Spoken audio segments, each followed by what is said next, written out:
sahaja dan segala-galanya rusak dan hancur. Dan rakaat ini tidak dapat digunakan untuk dalam masa 21 tahun. Dan kos untuk menggantinya mungkin lebih daripada 200 juta. Bagaimana Allah memberi pengajaran kepada manusia, Allah adalah Maha Berkuasa dan manusia adalah tuan rumah.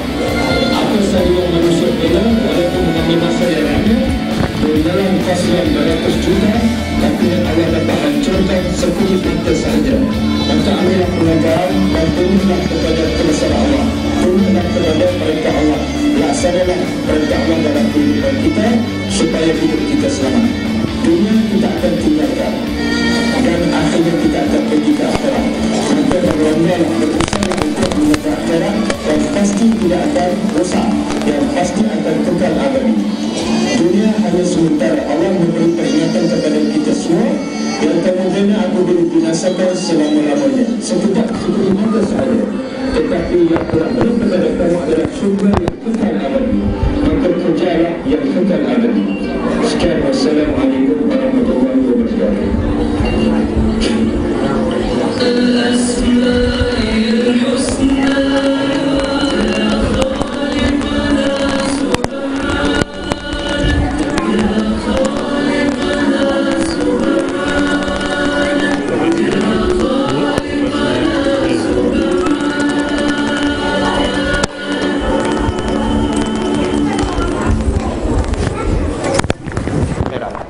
Sebab itulah tajuk pada malam ini saya pilih kepentingan solat.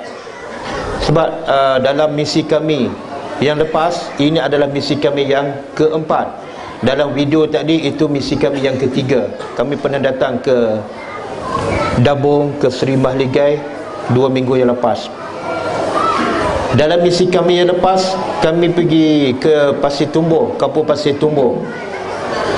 Dan saya pernah jumpa seorang, saya bertanya, adik dah berapa lama tak solat?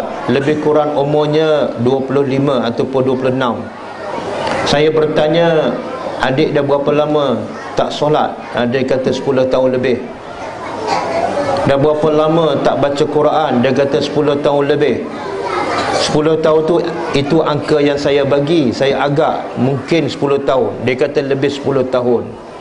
Tengok, Allah bagi musibah banjir, sebenarnya Allah nak bagi tahu kepada orang-orang lain bahawa ramai lagi orang yang jahil agama, ramai lagi orang yang tak solat, ramai orang yang tak kenal Tuhan.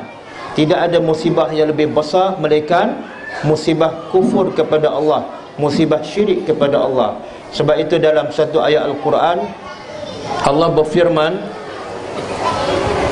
la in asyrakta la yahbatanna amaluka wa la takunanna minal khasirin. Maksudnya Tuhan bagi tahu kepada Nabi Muhammad, jika kamu mensyirikkan Allah, jika kamu mensyirikkan Allah, maka pastilah akan sia-sialah segala amalan kamu dan pastilah engkau akan menjadi orang-orang yang rugi. Siapa tu? Nabi Muhammad. Kalau Nabi pun bila syirik kepada Allah, Allah memberi amaran, semua amalan Nabi yang selama 63 tahun akan sia-sia dan Nabi di akhirat besok akan menjadi orang yang rugi. Nabi kita sallallahu alaihi wasallam tak mungkin mensyirikkan Allah, tetapi Nabi bagi amaran sebenarnya, Allah memberi amaran sebenarnya kepada kita semua. Kalau kita mensyirikkan Allah, maka semua amalan kita sia-sia. 50 tahun kita buat, 50 tahun kita bekerja, 50 tahun kita membina keluarga, semuanya sia-sia bila kita mensyirikkan Allah. Cuba bayangkan, kita bekerja 50 tahun, kemudian kita kumpul duit sampai puluh-puluh ribu, kemudian kita berjaya membina sebuah rumah yang besar, yang selesa. Bila dah siap semua, besok kita nak pergi masuk rumah, tengok-tengok rumah kita semuanya hancur dan hanyut. Bagaimana perasaan kita? Kecewa. Kecewa tak? Sangat-sangat kecewa. 50 tahun kita bekerja, penat sampai ke tua, kumpul duit dan bina rumah. Dah bila rumah siap, besok nak masuk, didapati rumah semua dah hancur dan hanyut. Sangat-sangat kecewa. Tetapi kalau kecewa di dunia, kita masih ada peluang untuk mencari ganti. Walaupun sebiji kemah, kita masih ada peluang untuk mencari ganti. Tapi bila di akhirat, firman Allah Ta'ala, wa qadimna ila ma amilu min amalin faja'alnahu haba'an mansura. Bila kami bawa datang amalan-amalan manusia yang mereka sangka itu adalah amalan baik, dia bekerja, dia kerja dunia, dia kahwin, dia dapat anak, dia sekolahkan anak sehingga anaknya berjaya, tapi anaknya jahil agama. Anaknya kadang-kadang tak solat, tapi anaknya berjaya dalam kehidupan dunia. Dia rasa dia telah berjaya, tapi bila pergi ke akhirat, Allah jadikan amalannya semua, Tuhan kata, waja'alnahu haba'an mansura.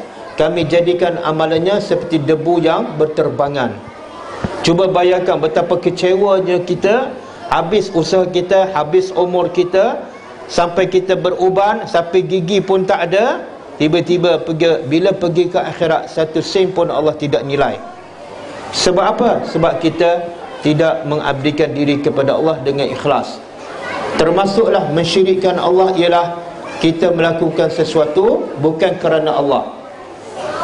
Nabi sebut dalam satu hadis yang sahih, inna akhwafa ma atakhawwafu ala ummati al-isyraku billah. Perkara yang paling aku takut, yang paling aku bimbang, yang paling aku risau yang akan berlaku kepada umatku ialah bukan miskin, bukan banjir, bukan hanyut rumah, tetapi al-isyraku billah, mensyirikkan Allah. Kemudian kata Nabi sallallahu alaihi wasallam, wala aqsud an ta'budu asy-syamsa aw sanama aw qamara. Aku tidak maksudkan syirik pada Allah, sembah patung. Umat Nabi Muhammad tak mungkin sembah patung. Dan aku tidak maksudkan syirik pada Allah ialah sembah matahari. Tak mungkin umat Nabi Muhammad menyembah matahari. Dan bukan juga Nabi bermaksud menyembah bulan. Tak. Tapi syirik yang Nabi takut yang akan berlaku pada umat baginda sallallahu alaihi wasallam ialah kita melakukan amalan bukan kerana Allah. Kita melakukan amalan bukan kerana Allah. Kadang-kadang kita solat bukan kerana Allah. Ada tak solat bukan kerana Allah? Ada. Solat kerana apa? Kerana nafsu. Nafsu suka solat, dia pun solat. Tapi nafsu tak suka tutup aurat, dia pun buka aurat. Itu dia panggil solat kerana nafsu. Kalau kita solat kerana Allah, kita akan buat semua perintah Allah walaupun tidak sesuai dengan nafsu. Walaupun panas, kita akan tutup aurat. Itu namanya taat kepada Allah. Taat kepada Allah tidak ada pilihan. Riuh malam ni. Tapi riuh tu bukan masalah. Masalah apa dia? Riuh satu malam je dalam setahun. Itu masalah tu. Kalau boleh ramai malam ni, macam malam-malam yang lain kan bagus. Agak-agak malam besok boleh tak seramai ni? Boleh. Seorang je kata boleh. Yang lain, yang kata boleh ni rasanya Tok Bilal kot. Subhanallah. Sebab tu saya pilih tajuk solat. Termasuklah kita mensyirikkan Allah ialah kita tidak solat. Bila tak solat, kita hidup bukan kerana Allah, maka semua amalan kita sia-sia dan kita akan rugi di akhirat. Orang yang paling rugi di akhirat siapa? Bukan orang yang rugi anaknya, bukan yang rugi hartanya, tapi orang yang rugi dirinya. Dirinya sendiri dicampak dalam neraka. Kalau dirinya dah tak ada guna, harta lagi tak ada guna. Siapa ni? Orang yang mensyirikkan Allah, termasuklah orang yang tak solat. Sebab itulah antara musibah yang paling besar ialah meninggalkan solat. Tuhan sebut dalam Al-Quran surah Maryam ayat 59, a'udzubillahi minasyaitonirrajim, fakhalafa min ba'dihim khalfun adaa'us salah fasawfa yalqawna ghayya. Dengar, Tuhan bagi tahu dalam Al-Quran, fakhalafa min ba'dihim khalfun adaa'us salah, maka akan datang satu generasi. Tuhan tahu, sebab Tuhan, dia Tuhan, dia tahu apa yang dah berlaku, apa yang sedang berlaku, dan apa yang akan berlaku. Tuhan tahu. Apa yang Tuhan tahu ni? Apa yang Tuhan tahu? Akan datang khalfun, satu generasi yang sifatnya apa dia? Adha'us salat, mengabaikan solat. Betul tak? Tuhan kata ini turun ayat Quran 1400 tahun yang lepas. Tuhan bagi tahu akan berlaku satu masa nanti datangnya satu generasi yang mengabaikan solat. Ini bukan tak solat. Yang tak solat Tuhan tak cakap. Yang tak solat kenapa Tuhan tak cakap? Sebab yang tak solat ada pendapat mengatakan dah terkeluar daripada Islam. Sebab itulah dalam surah Al-Muddassir firman Allah Ta'ala, Allah merakamkan bagaimana perbualan antara ahli syurga dengan ahli neraka. Perbualan ahli syurga dengan ahli neraka. Apa kata ahli syurga? Bila dia tengok ada kawan dia masuk neraka, maka kata ahli syurga, ma salakakum fi saqar? Apa sebab kamu masuk neraka saqar?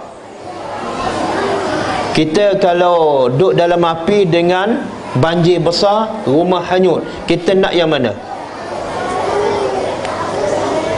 Kalau diberi pilihan, duduk dalam neraka saqar, dalam api, ataupun banjir dan rumah hilang, kita nak yang mana?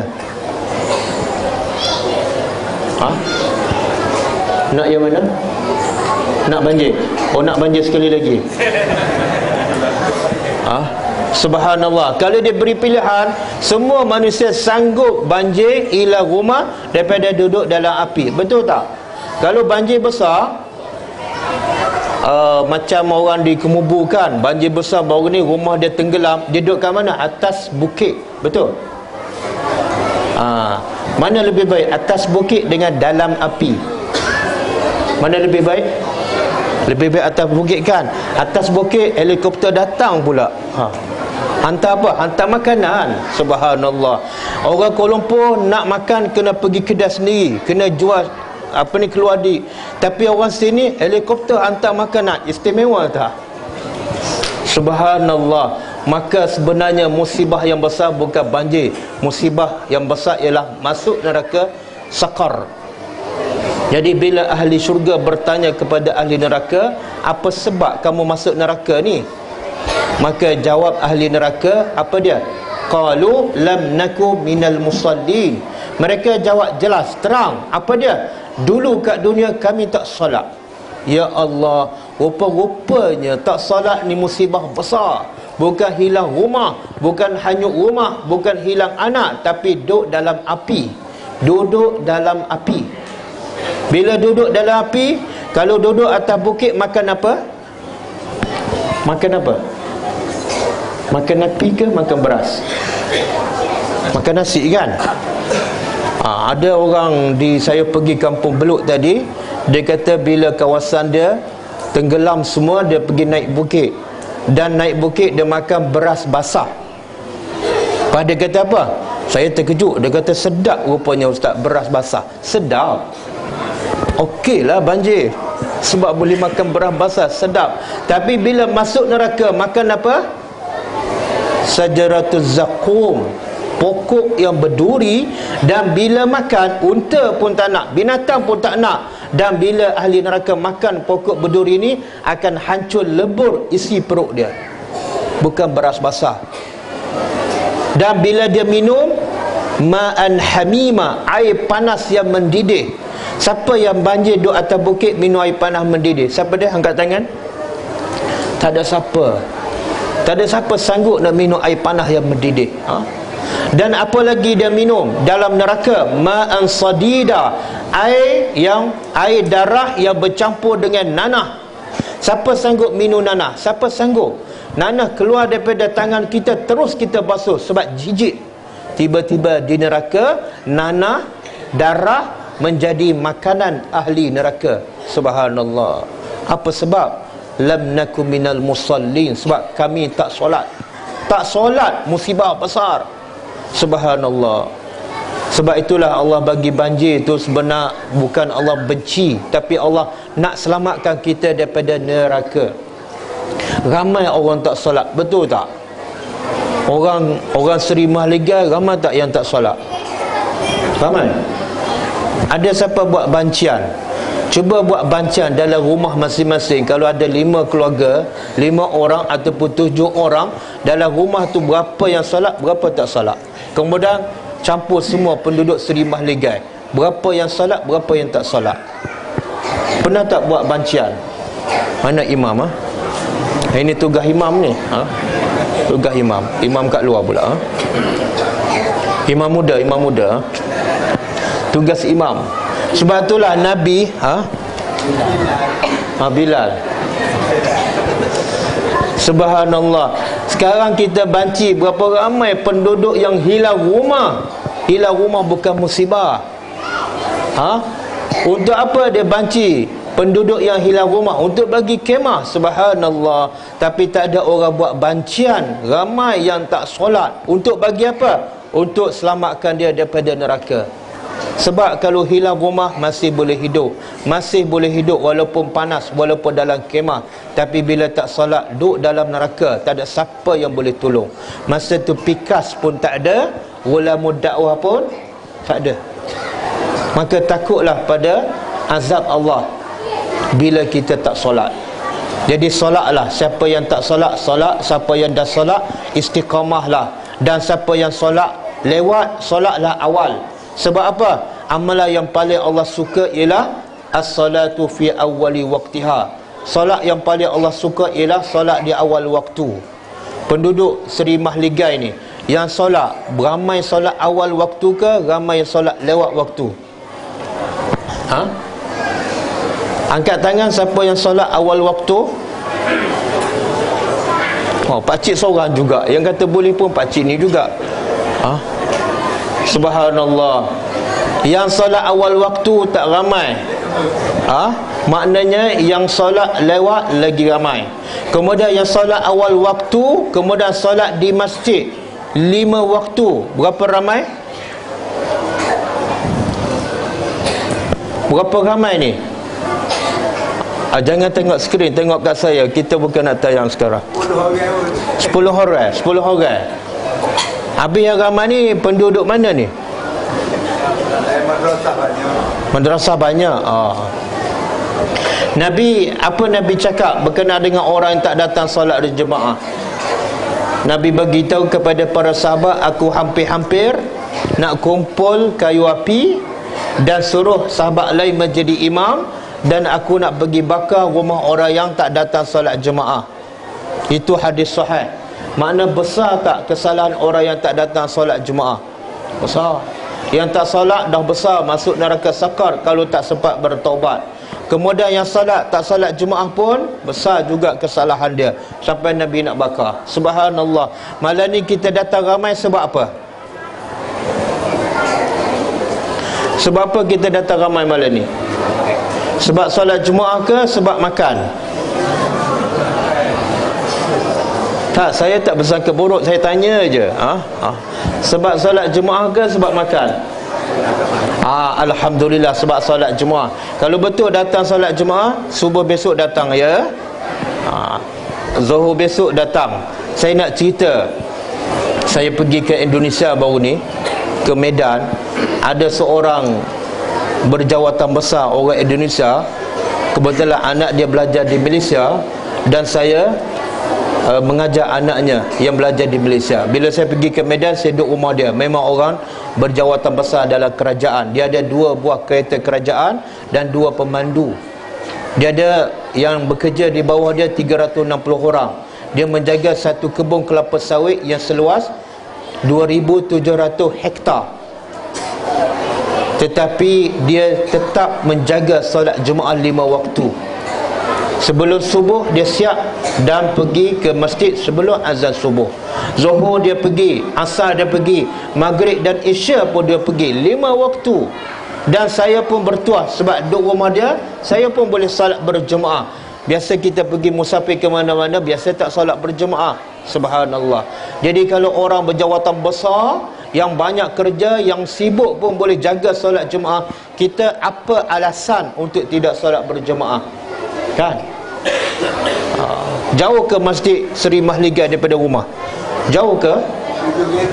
7 kilo. Oh, 7 kilo. Betul 7 kilo. Jadi tak mari tu sebab 7 kilo lah.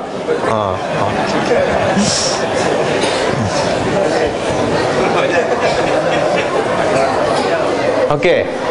Ada sahabat Nabi sallallahu alaihi wasallam, Abu Salamah, bukan Abu Salamah, daripada Bani Salamah. Bila dia dapati dekat masjid Nabi ada ruang kosong, dia pun nak pindah. Dia duduk jauh daripada masjid Nabi, lebih pada 7 kilo. Bila ada ruang kosong dekat masjid Nabi, dia pun datang nak pindah duduk dekat masjid. Sebab apa? Sebab nak jaga solat Jumaat 5 waktu. Sebab para sahabat cukup jaga solat 5 waktu. Sebab apa? Nabi dah bagi tahu antara sifat tanda-tanda orang munafik yang berpura-pura beriman pada Allah ialah tak pergi rumah Allah. Mulut dia mengaku beriman, namanya Islam, bulan puasa dia puasa, tapi bila Allah panggil pergi rumah dia, dia tak datang. Itu antara tanda-tanda orang yang tak ikhlas beriman kepada Allah. Jadi sebab itulah sahabat Nabi ni cukup jaga solat 5 waktu. Salah satu cara dia nak jaga solat 5 waktu, dia pindah duduk dekat masjid. Tetapi bila Nabi SAW mendengar Bani Salamah nak pindah dekat duduk masjid, maka dia panggil Bani Salamah. Nabi tanya Bani Salamah, satu kaum daripada Bani Salamah. Nabi kata, aku dengar kamu nak pindah duduk dekat masjid. Kata Bani Salamah, ya. Maka kata Nabi, asarakum tuktabu, setiap tapak kaki kamu tu akan ditulis sebagai pahala. Bahkan dalam hadis lain Nabi kata, setiap langkah kita pergi ke masjid akan ditulis satu pahala, diangkat satu darjah dan dihapuskan satu dosa. Jadi kalau kamu pindah dekat masjid, pahala kamu semakin sikit. Sebab apa? Langkah kamu sedikit. Tapi kalau kamu duduk jauh, kamu jangan pindah, langkah kamu semakin banyak, maka pahala kamu semakin banyak, darjah kamu di sisi Allah semakin tinggi, dan dosa kamu semakin banyak terpadam. Maka Bani Salamah tak jadi pindah.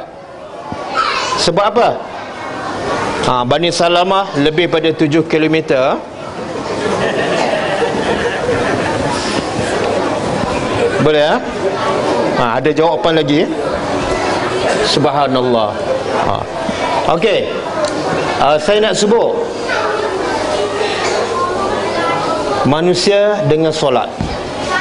Manusia dengan solat yang pertama ialah masuk neraka. Yang saya sebut tadi, bila dia tak solat, dia masuk neraka. Kalau tak sempat bertobat, dia masuk neraka. Bahkan dalam mazhab, kalau dalam mazhab Hambali, dia kata siapa yang tinggal solat dengan sengaja walaupun satu waktu, dia telah kafir dan terkeluar daripada Islam.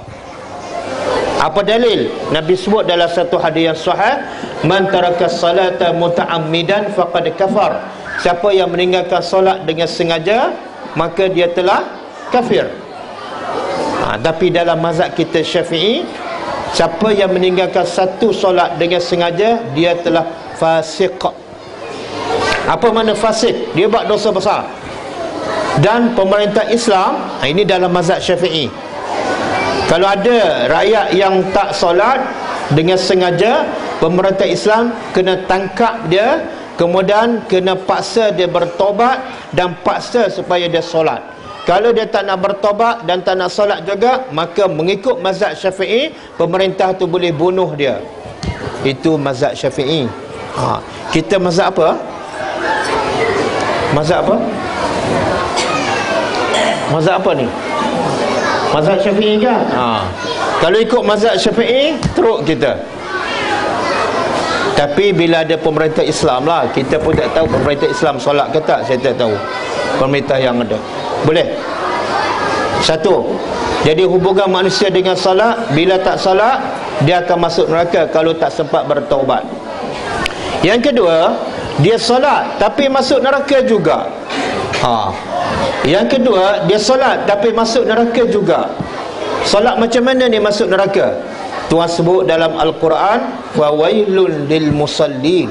Celakalah, neraka wailah bagi orang yang solat. Ya Allah, tak solat masuk neraka, solat pun masuk neraka. Habis nak buat apa ustaz? Tengok dulu solat yang macam mana masuk neraka. Tuhan kata fawailul lil musallin. Celakalah orang yang solat. Solat yang mana? Allazinahum an salatihim sahun. orang yang lalai daripada solatnya. Kata Abul Aliyah, seorang ahli tafsir yang terkenal, siapa yang lalai dalam solat ni? Siapa yang lalai? Pertama, orang yang melewatkan solat sampai habis waktu. Sampai habis waktu baru dia solat. Kalau solat Zuhur, dia solat bila? Bila masuk waktu Asar. Kalau solat Asar, dia solat bila? Bila masuk waktu Maghrib. Kalau solat Subuh, bila dia solat? Bila habis waktu. Maka orang macam ni wailun, kata Allah.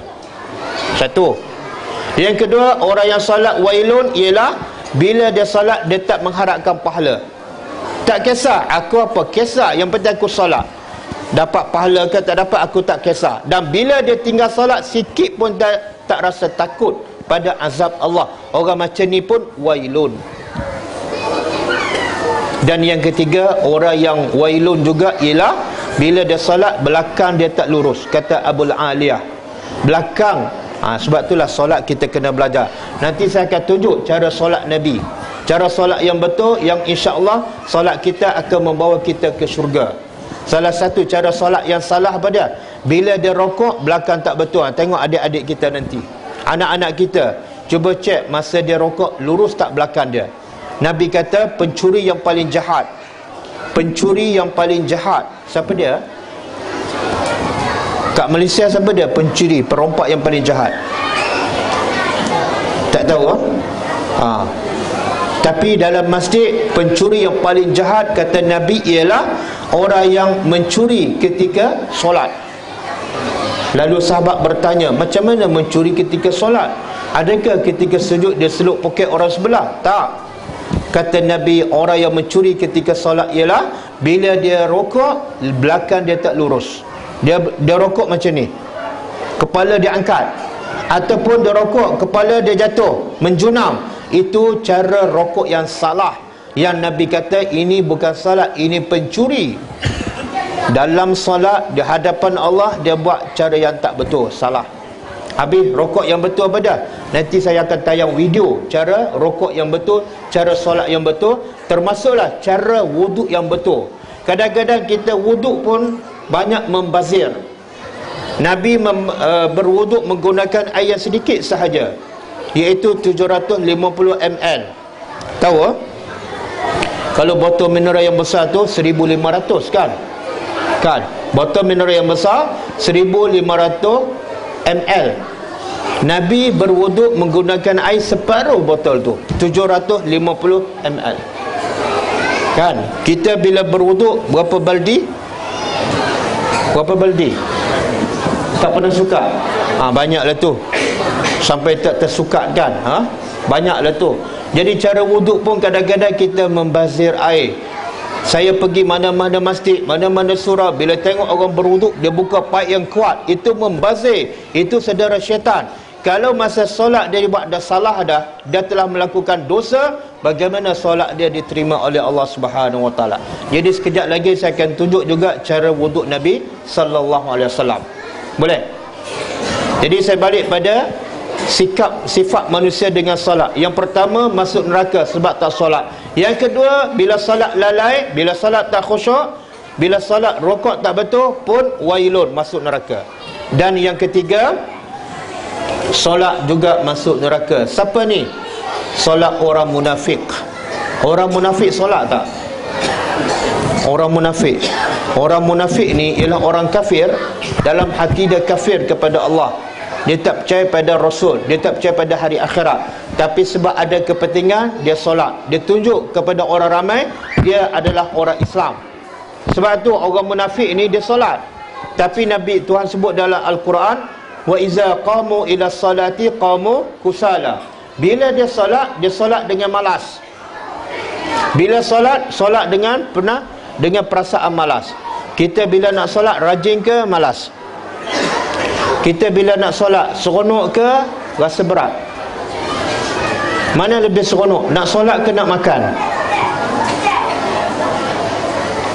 Saya tanya ni, mana lebih seronok? Nak solat ke nak makan?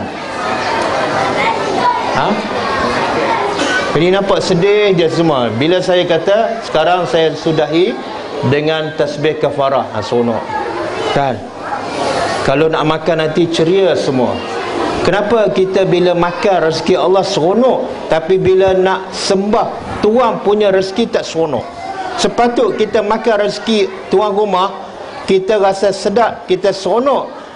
Dan bila duduk dengan tuan rumah, bersembah dengan tuan rumah yang bagi makanan sedap, sepatut lebih seronok lah. Betul tak? Kalau rezeki Allah dah sedap, pembuat rezeki, pemberi rezeki, sepatut lagi kita seronok. Betul tak? Tapi masa makan rezeki Allah tu setengah jam, tambah lagi. Tapi bila solat sembah Allah, sekejap je. Kalau boleh nak baca 3 kul je, kan? Sejak bila kita solat baca 3 kul? Lama dah ustaz, sejak balik lah. Sampai bila? Sampai hari ni lah ustaz. Tak ada surah lain? Panjang ustaz. Tapi makan selalu tukar resipi lain, kan? Kalau lauk sama, boleh tak? Kemarin ikan kering, hari ni ikan kering, minggu depan ikan kering, boleh?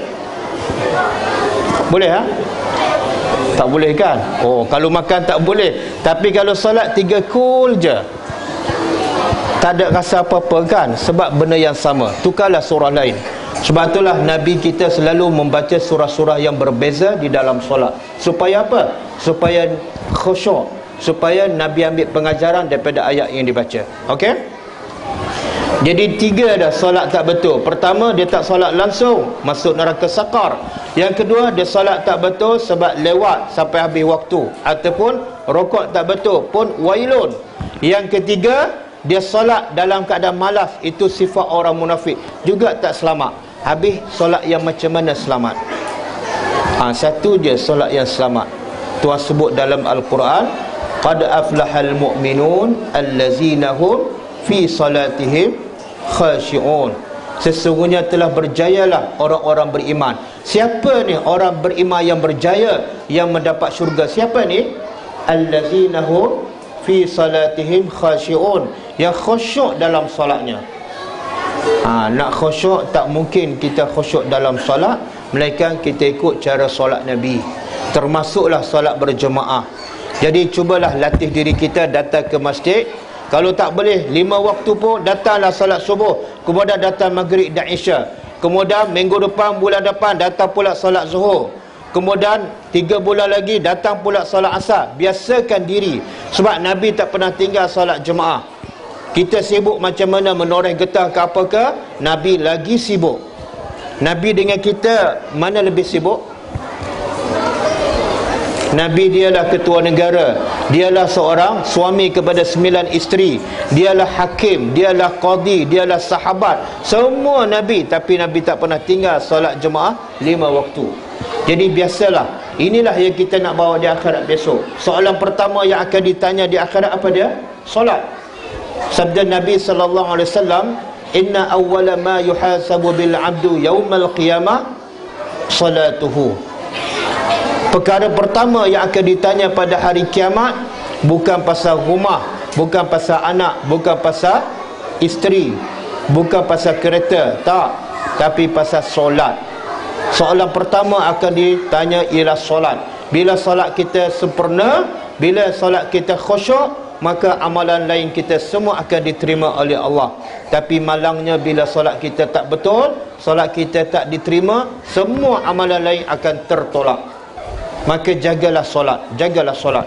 Dan insya-Allah saya akan edarkan buku. Setiap orang akan dapat buku ni. Saya tak pasti dah edar ke belum. Belum lagi, belum.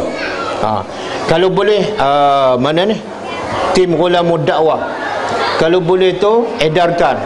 Jemaah tak payah bergerak, pas-pas je, pas-pas setiap orang supaya dapat buku. Kenapa anda wajib solat? Kadang-kadang kita tak solat sebab apa? Tak tahu apa faedah, tak tahu apa keuntungannya. Kenapa anda wajib solat dan apa kelebihan solat sunat? Di akhirat besok, bila solat fardu kita tidak sempurna, Tuhan tanya pada malaikat, cuba kamu cek solat sunat orang ni, dia ada tak solat sunat? Solat sunat sebelum subuh, solat sunat sebelum zuhur, solat sunat selepas zuhur, solat sunat selepas maghrib, solat sunat lepas Isya, dia ada solat tak? Kalau solat sunatnya ada, solat sunat akan menampung solat fardunya.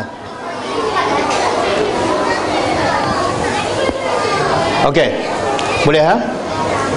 Jadi balik rumah bacalah buku ni dan bacalah dengan anak-anak sekali. Kadang-kadang sebab kita malas tak tahu apa faedah. Solat cukup penting dalam hidup seorang mukmin. Okey, InsyaAllah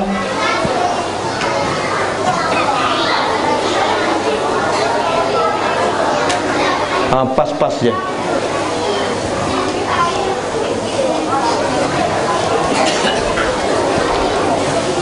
Syafiq, duduk sini, buat sofa lain.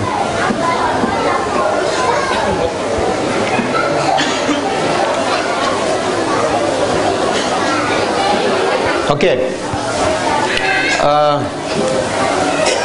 Sekarang bagi perhatian, saya akan tunjuk video cara wuduk Nabi sallallahu alaihi wasallam. Bagi perhatian adik-adik kat belakang, bagi perhatian tengok video ni dalam bahasa Arab.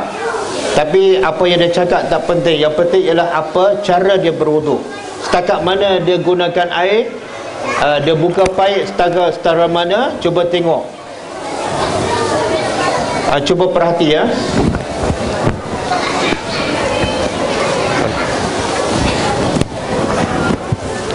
Oh tak payah, nanti anda cakap.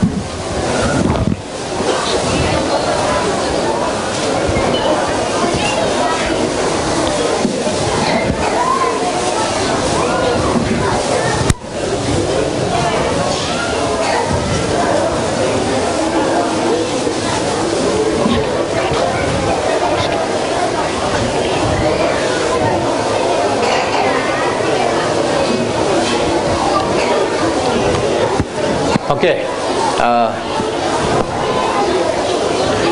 Syekh ni nak bagi tahu cara wuduk Nabi sallallahu alaihi wasallam yang sempurna. Nabi kata siapa yang berwuduk dengan sempurna kemudian dia berjalan menuju ke masjid, maka setiap langkah Allah angkatkan satu darjah dan Allah ampunkan satu dosa. Tapi syarat apa dia? Ambil wuduk di rumah dengan sempurna.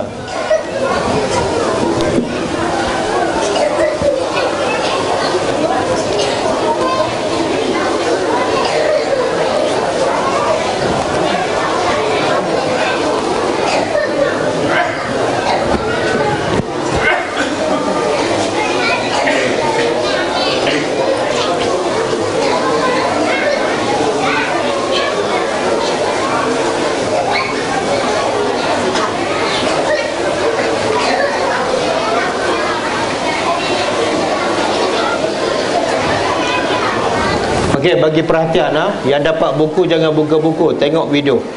Tengok kat skrin.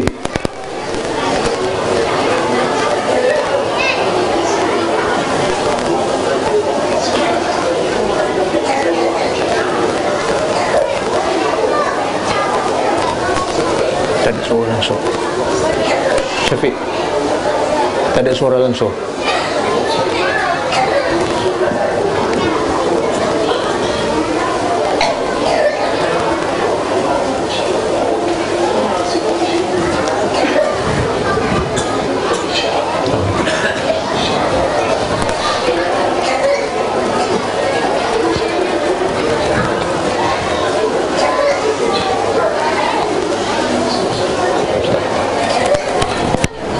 Boleh sikit lagi masa nak selesai video ni, ataupun nak solat nak sambung?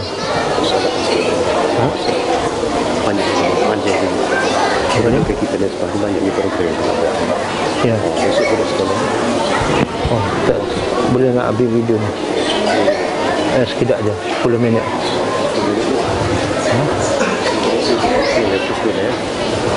Ya. Boleh.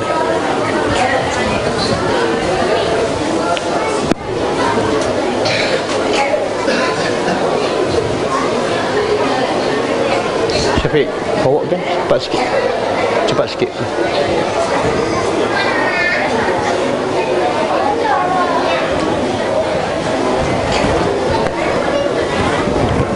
Dia bagi masa sikit je.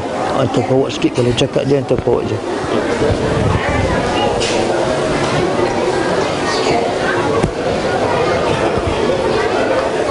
Okey, cuba tengok cara dia buka paip. Air perlahan je, supaya kita tidak membazir dan menggunakan air yang banyak. Buka paip itu perlahan je. Kalau semua ambil wuduk menggunakan air yang sedikit, jimat bil air. Mesti ratakan. Bila nak basuh tangan, mesti selatkan jari-jari supaya air itu meratai.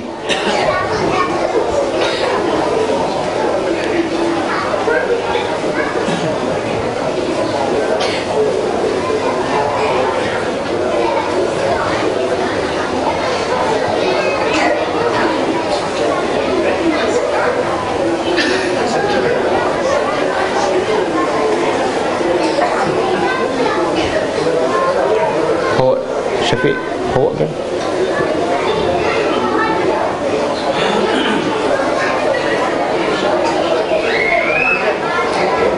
Okey, cuba tengok paip yang dibuka perlahan, kemudian dia basuh tangan, kemudian dia berkomor dan masuk air ke hidung.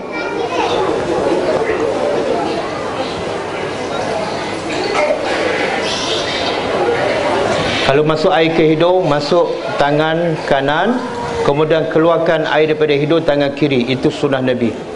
Jangan dua-dua tangan kanan. Okey, basuh muka. Lepas dia basuh muka, dia tutup paip. Jadi air yang digunakan tak banyak.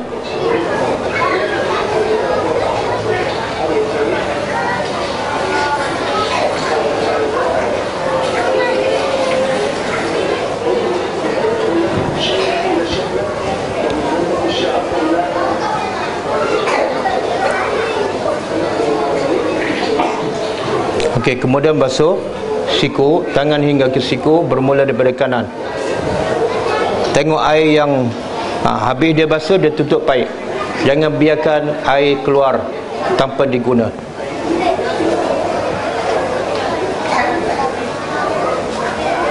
Okey. Kemudian tangan hingga ke siku sebelah kanan.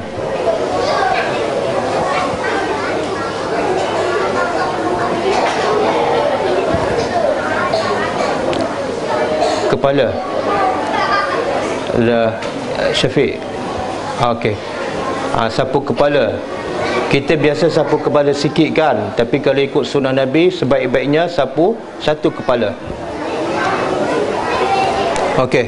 Kemudian telinga, kemudian kaki. Syafiq, basuh kaki. Sebab kita ada masa sikit je.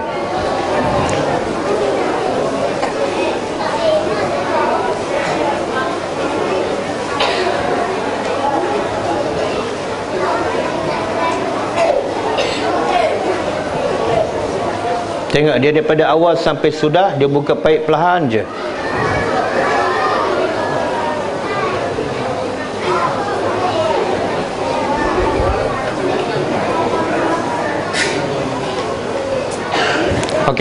Okey dah. Setelah berwuduk, bacalah doa, asyhadu an la ilaha illallah wahdahu la syarikalah wa asyhadu anna Muhammadar Rasulullah. Allahumma ja'alni minat tawabin wa ja'alni minal mutatahhirin. Nabi beritahu siapa baca doa ini selepas berwuduk, maka dia boleh masuk mana-mana pintu syurga yang 8, ikut mana yang dia nak. Itu kelebihan membaca doa selepas wuduk. Okey, sekarang kita akan tunjuk cara solat. Sebab kita pun masa tak banyak, kita sebut yang penting je. Okey.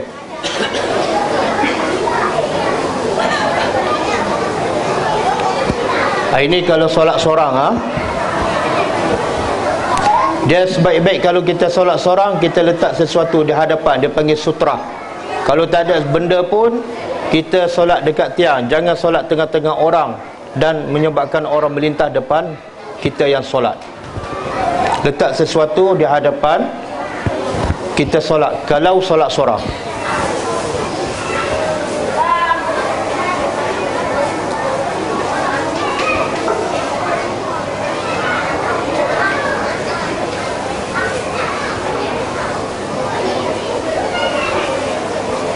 Itu cara letak tangan. Kemudian baca doa iftitah. Doa iftitah ni Nabi ajar banyak. Yang kita baca pun salah satu, dan ini dia sebut yang pendek. Subhanakallahumma wa bihamdika.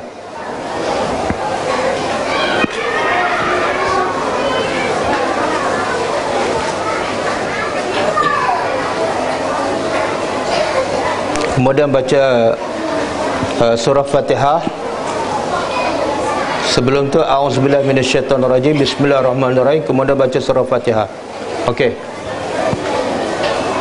Kemudian rukuk.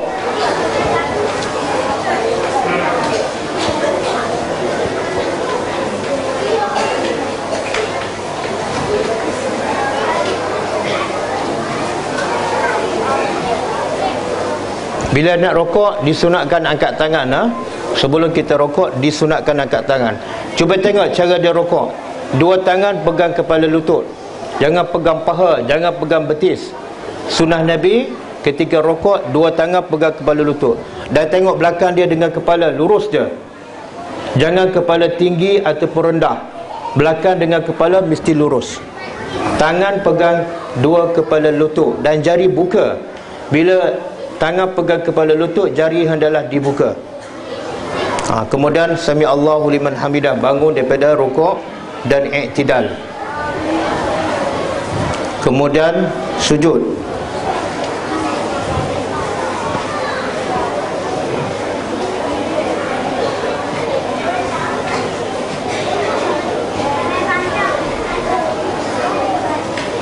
Sujud. Okey, ini cara sujud yang betul lah. 7 anggota badan, 7 anggota badan, dahi, hidung, 2 tangan, 2 lutut,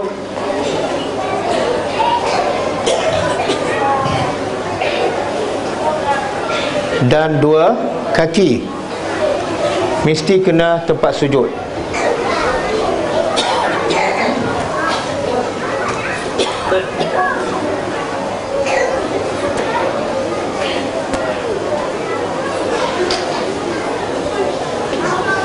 Tangan siku jangan letak di lantai sebab Nabi larang keras, sesiapa yang sujud jangan jadi seperti anjing. Biasa tengok tak anjing, bila anjing duduk, tangan dia, siku dia sama dengan lantai. Maka bila kita sujud, tangan hendaklah angkat. Ini duduk antara dua sujud. Okey, sebab oleh kerana masa tak cukup, saya rasa cukup setakat ni cukup setakat ni. Cara wuduk Nabi sallallahu alaihi wasallam dan cara solat Nabi sallallahu alaihi wasallam. Semoga solat kita menjadi lebih baik dan akhirnya diterima oleh Allah Subhanahu wa taala. Sekiranya ada yang salah dan silap, saya minta maaf, dan saya sudahi dengan lafaz yang mulia. Assalamualaikum warahmatullahi wabarakatuh.